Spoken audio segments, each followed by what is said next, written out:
Hi, Katie here. Longtime Choiceology listeners will know that in season 1, my friend and bestselling author Dan Heath was the host of the show. Well, I'm thrilled to share with you a sample episode of a new podcast that Dan has been working on. It's called What It's Like to Be, and it's all about what people do in their jobs. What makes a couples therapist cringe? What are the clues that help a forensic accountant suss out fraud? What can get a stadium beer vendor fired? In each episode, Dan interviews someone from a different profession and gives listeners a chance to walk in their shoes. We'll be back with new episodes of Choiceology in 2024, but in the meantime, we hope you enjoy what it's like to be a forensic accountant. Chris Ekimoff is a forensic accountant, and at one point, his firm got a call from the CEO of a company that was a client. The CEO had discovered something about the chief financial officer. It wasn't good. It appears that he has been taking money from the business inappropriately, and I'd like to understand how much and how it happened. The company had been looking at its payroll numbers, and they noticed a discrepancy. The budget for employee salaries and benefits was $3 million. And the actual spend that year was $4.5 million. That's a 50% increase over budget, which you don't have to be an accountant to know. That's massive. And so the CFO, when questioned about it by the CEO, didn't make up a story. He said, I've been stealing from the company for 3 years. Okay. And so the CEO is kind of gobsmacked, right? Like anyone would be. You've trusted this guy. He worked there for something like 15, 17 years. Welcome to the show. I'm Dan Heath.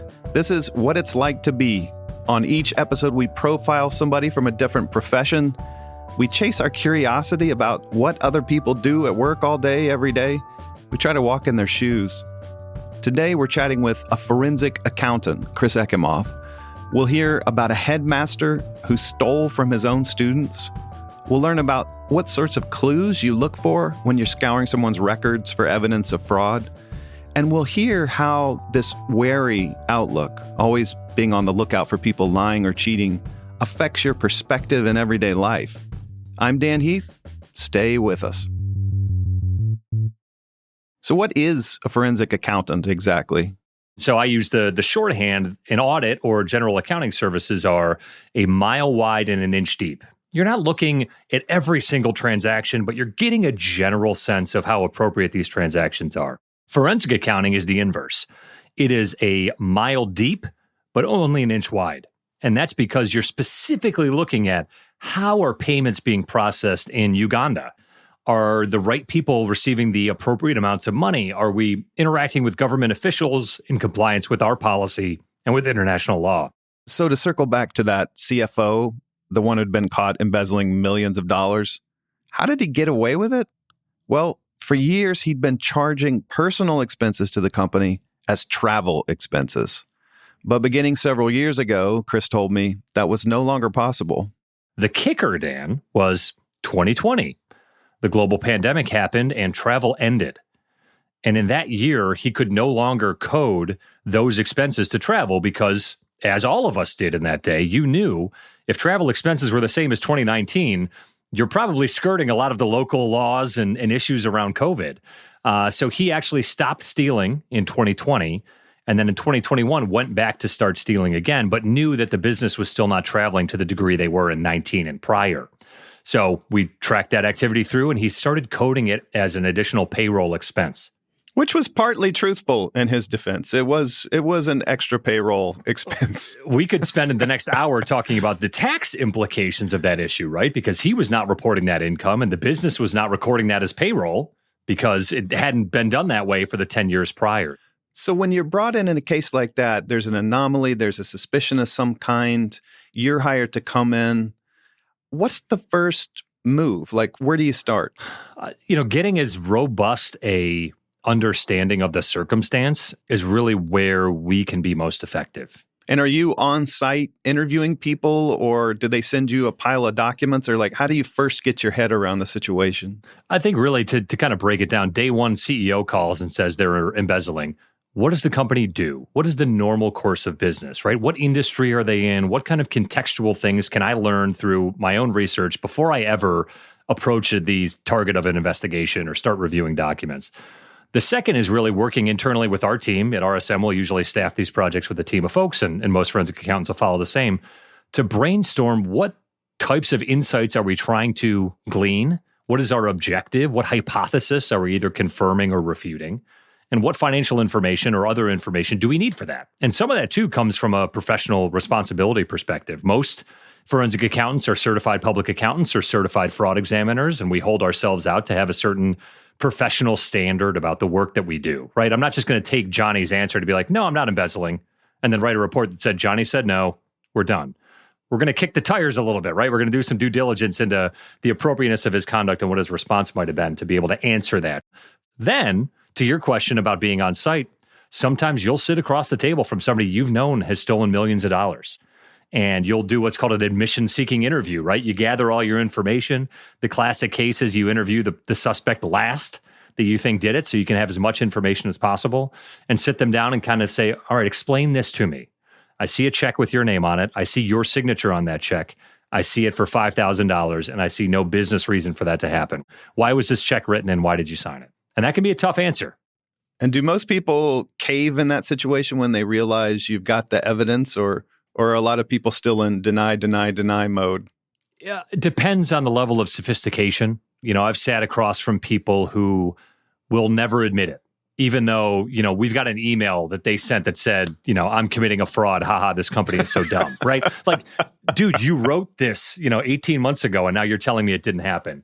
So there's always going to be that 5 or 10% that are denying or think they can get out of it or think they're smarter than you. But most of these people that admit or were in an investigation sometimes even show a sign of relief. They say, I've been living under this, terrible cloud of stress and deception and lies, and I feel so terrible. I'm glad I got caught, right? And that's not to minimize the punishment. They may go to jail. They may lose their license or their ability to practice or their job, but they just want to get out from under this huge albatross that's been over their lives. So in those interviews, and we don't have to get into the techniques of it, but it's really to give them an out, to say, listen, this happens a lot. We understand. Was this a mistake?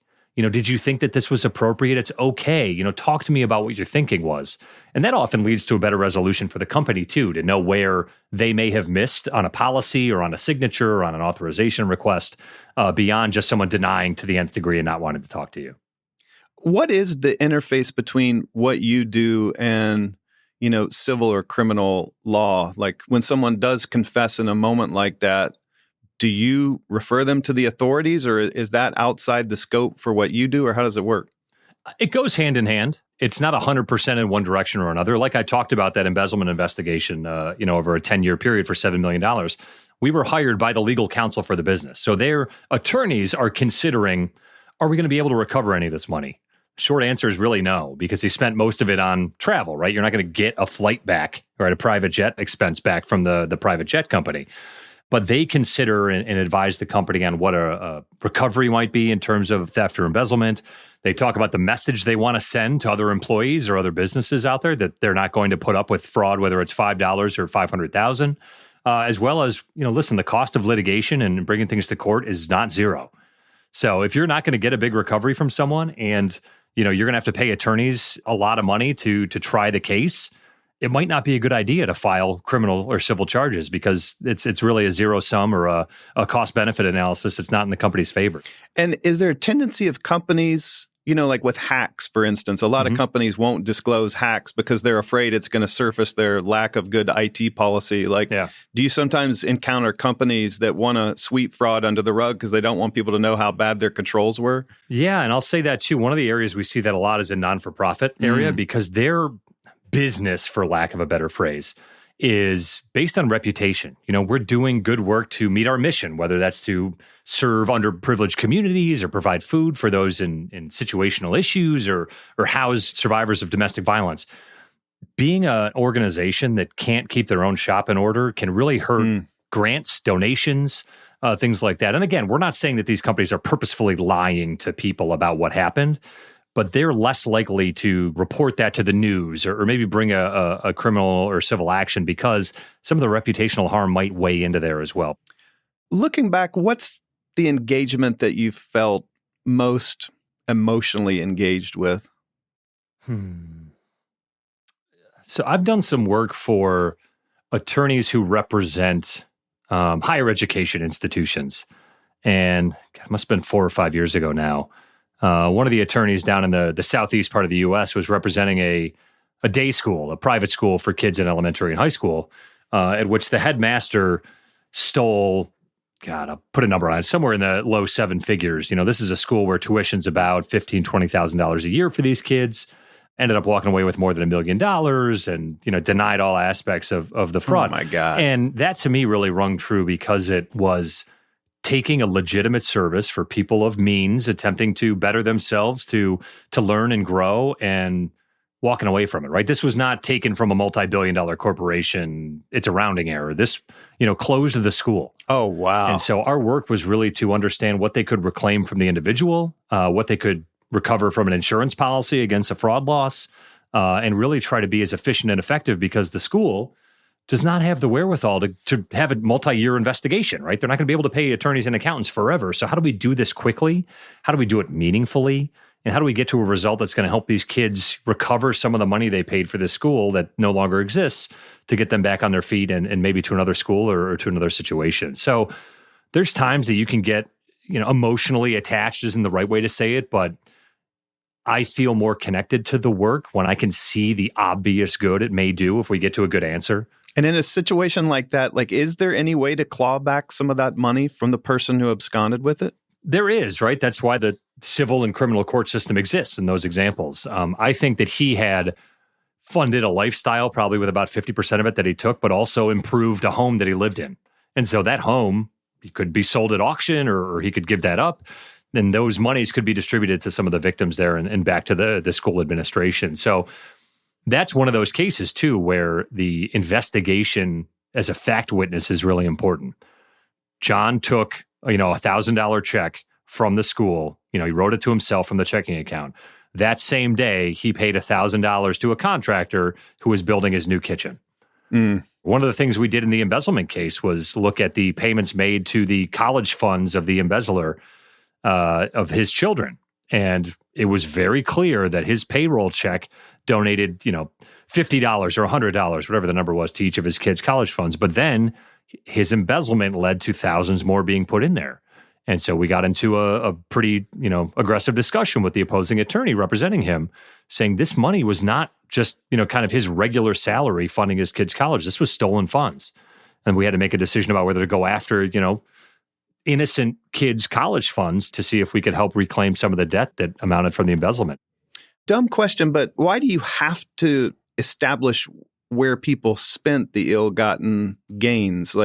Isn't it enough that they just took more than they were supposed to take from the company? Even if they gave it to charity, it would still be a criminal or civil violation, wouldn't it? Yeah, I'll give you the worst answer ever. It all depends, right? Facts and circumstances based.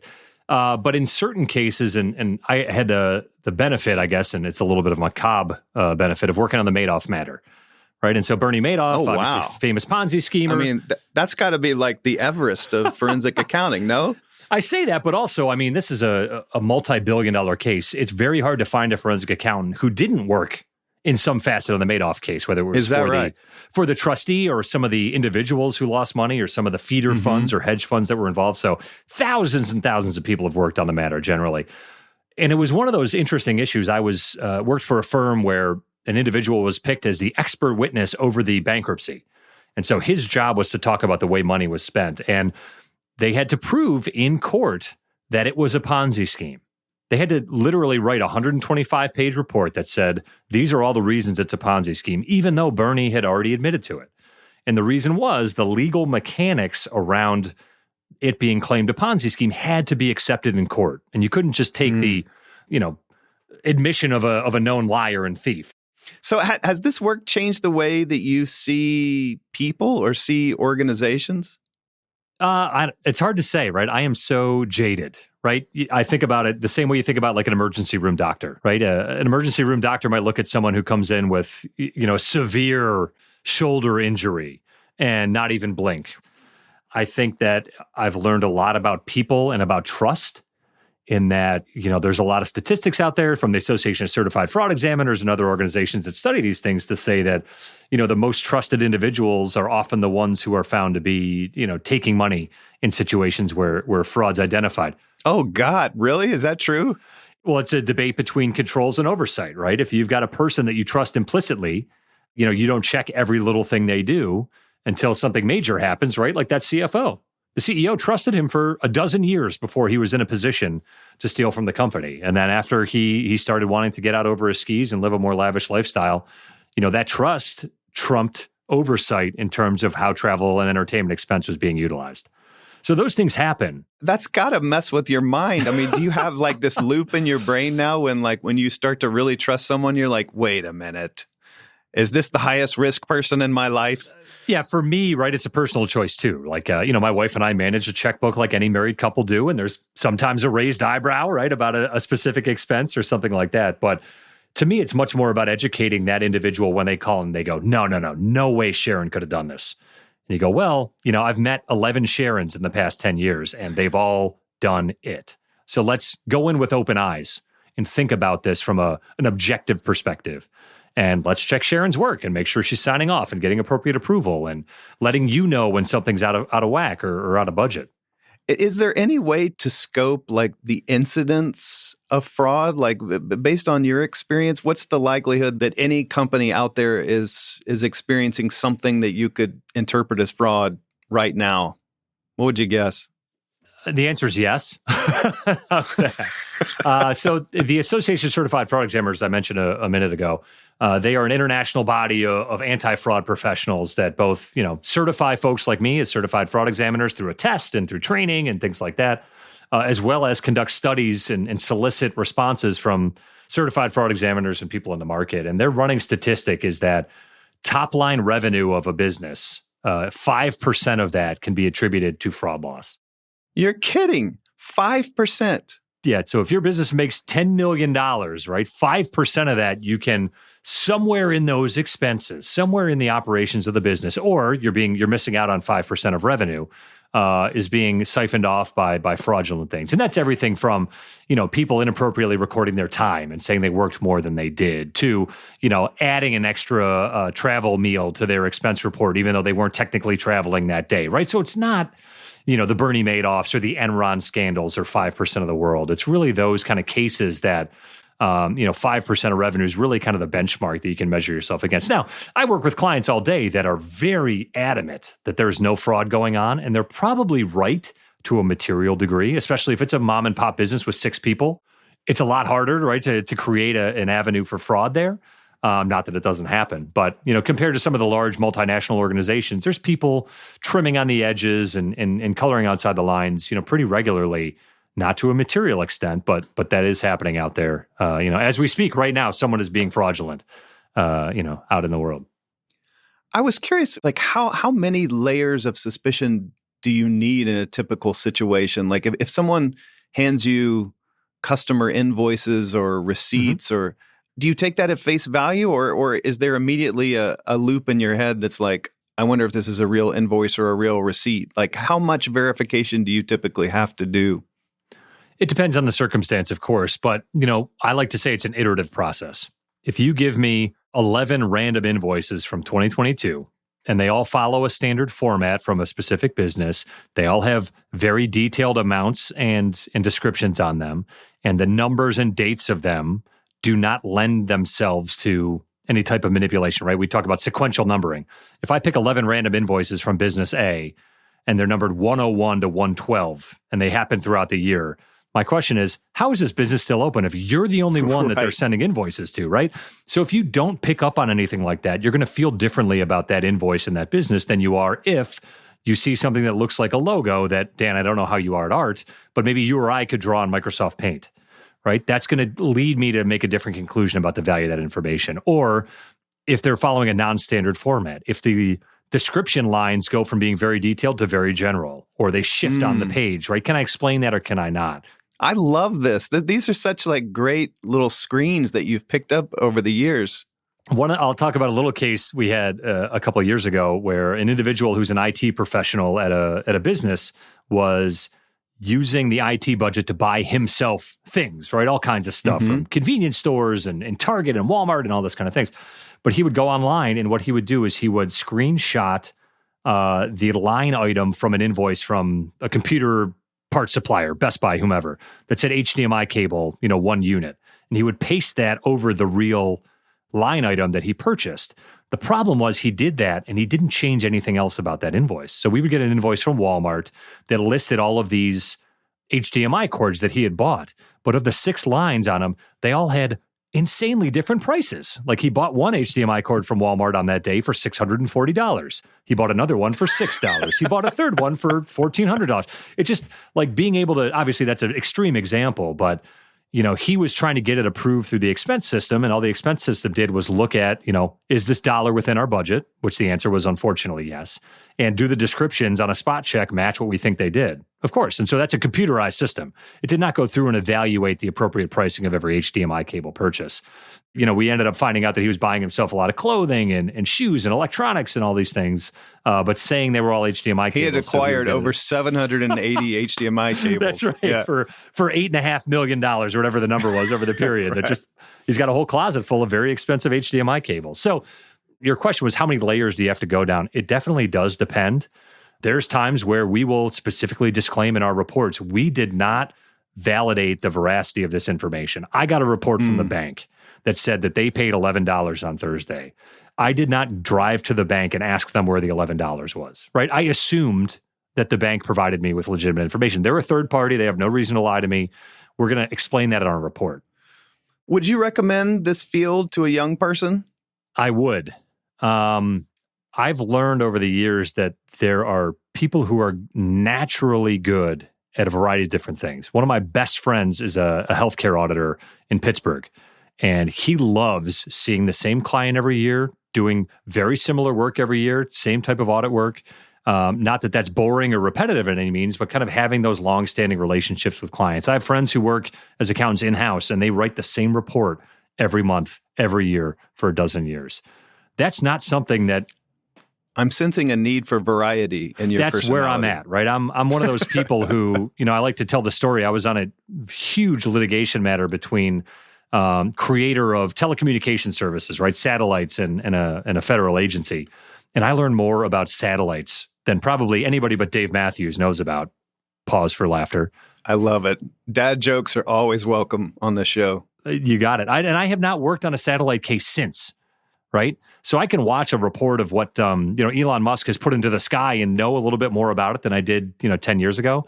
But I'm not going from satellite case to satellite case. And I like getting that view of different industries, different services, different types of circumstance and learning from them, and maybe filing that away as a memory or as a lesson to learn on a future case.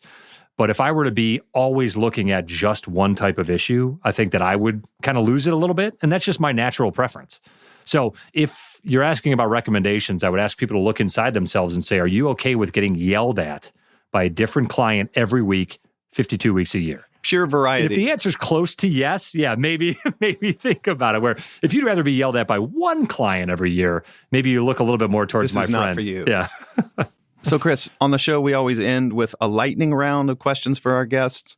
So let me fire away here. What is a word or phrase that only someone from your profession would be likely to know, and what does it mean?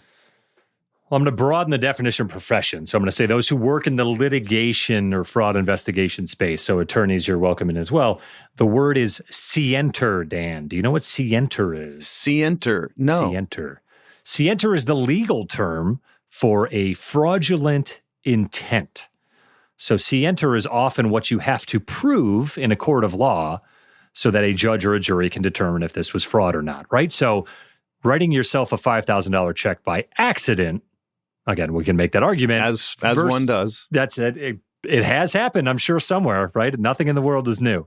Versus purposefully writing yourself a $5,000 check to steal from the company, to enrich yourself, to make the down payment on your yacht, right? That proving that scienter, that knowledge of that fraudulent intent has a legal element to it versus negligence, right, is another legal concept of maybe not overtly performing an act or omitting an act that creates an issue, but just it comes by happenstance or by you neglecting something. So our HDMI cable friend, Buku Sienter. Yes, he was. It was quite clear from the documents that he was maybe a little lazy in copying the same HDMI screenshot over and over again, but did not have much to say about his fraudulent intent after he was approached. All right, question 2. Who is the most famous forensic accountant, whether real or fictional? So the answer is both real and fictional. And the gentleman who got me involved or interested in forensic accounting is a gentleman named Frank Wilson. Dan, do you know who Frank Wilson is? No. Tell me about Frank. Frank Wilson is one of the folks on Elliot Ness's team who helped capture the famous Al Capone on tax fraud. So if you remember the movie from the late 80s, The Untouchables, starring one young Kevin Costner, I saw that movie early in my career, and just the idea that there was this, type of law enforcement service or law enforcement adjacent activity related to accounting really got me excited. So I'm sure folks will say Ben Affleck. I love that you were fixated on the accountant in that movie. Exactly, yeah. There's a lot of other stuff going on, and Sean Connery's great. Most people would probably say Ben Affleck's character in The Accountant is probably more famous now after that action movie came out a few years ago. But I always go back to Frank Wilson as a driving force in my career. Oh, that's true. The Ben Affleck character was a forensic accountant, wasn't he? Yeah, and that movie is 100% accurate if you only focus on the scene where he's in the conference room checking the numbers. All the other stuff I have not seen in my career in terms of gun ranges and flying vehicles and everything else going on. Yeah, you all are basically Navy SEALs with calculators, right? Sure, yes. Yeah, that's right. And sometimes I get tired standing up, but that's a different story. Okay, question 3. What phrase or sentence strikes fear in the heart of forensic accountants? Oh, here's something I should have given you at the beginning of the investigation. Has someone said that to you before? When I hear that from a client, I just know I'm in for a world of hurt, right? There's some assumption that we missed or some document that we didn't know about that maybe we went down path A and we should have gone down path Z. Had we known that, right, we would have done a lot of things differently. So that's something where, all things being equal, we'll get to the right answer. But that's one of those where, all right, we got to start all over again and kind of reframe what we're doing.